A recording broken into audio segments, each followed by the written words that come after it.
make of the Bulldogs so far, Tom? Oh, they've been really impressive. I mean, they obviously pushed both North and Hawthorn really close in the 2 games they lost, and they won every game. So they're playing some really good footy. Their defence is holding up.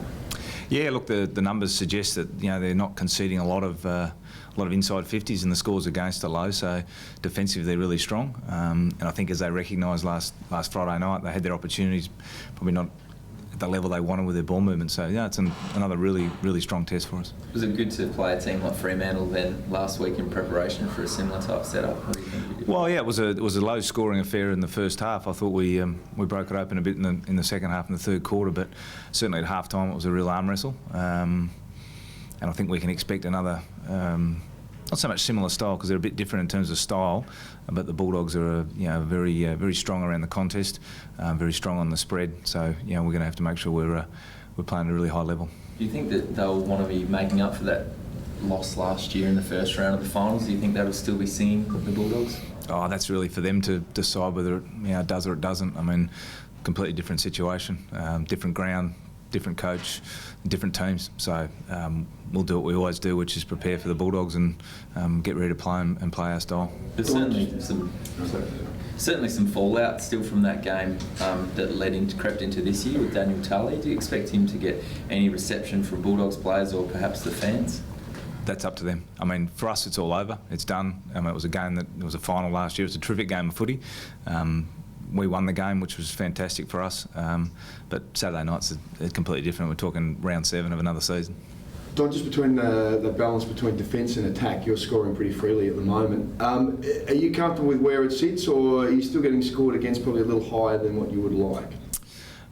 It's a continual assessment for us, but that's through all phases. I mean, look, last week we had some periods where we didn't probably get what we wanted out of the contest and around the stoppage, but we're able to turn that around, and that happens now in games. We're finding the ebb and the flow of the game is a significant factor now in terms of being able to make sure that you restrict opposition when they've got some control of the game. It's still a work in progress and will continue to be. I think it wouldn't be a side out there, to be honest, that's sitting saying, oh look, we think we've got all this licked. I mean, everyone's working on everything all the time, and we're no different. Have things changed a little bit, I suppose, from what we've seen so far, that now sides are scoring a little more freely than perhaps in the last year or so, with a few of the tweaks? Well, I think that's happening because the ball's in play a lot more often. So what we're seeing is the stoppages have gone down, so there's more focus probably on the transition than there was in previous years. So structurally the game's probably more open because of that, and that's creating more opportunities to score. Is that opening up the whole competition? Because I suppose you look at Hawthorn win the flag, they win 3 games by 3 points and then get flogged. It does seem to be one of those years where there's plenty of opportunity for everyone. Oh, I think you're exactly right. I think that's what we're seeing. It's a really even competition. Again, I look at we look at the draw, and every week, every game, you could argue the point for either side to win it, and that's what.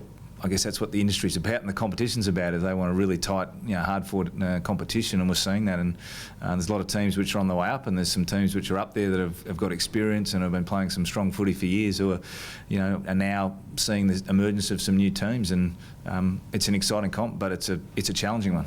Will Crouch come back into the side this week? Look, we haven't had match committee yet, but obviously he got through the game last week. No issues at all, so he's available. We just got to decide whether he's ready to go and what role or where he can play. What do you make of the heat? Sort of the heat that's come on the captain after the last week? Oh, you saying with Tex? Yeah. Oh, look. Well, I mentioned, I think 3 or 4 weeks ago with Tex, we were managing as best we could with the foot side of things.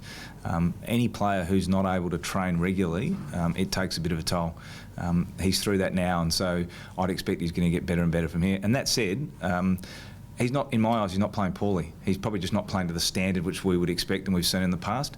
But he's contributing in a lot of other ways, and it's a matter of now just him being really positive about what he can bring and he's bringing to the team.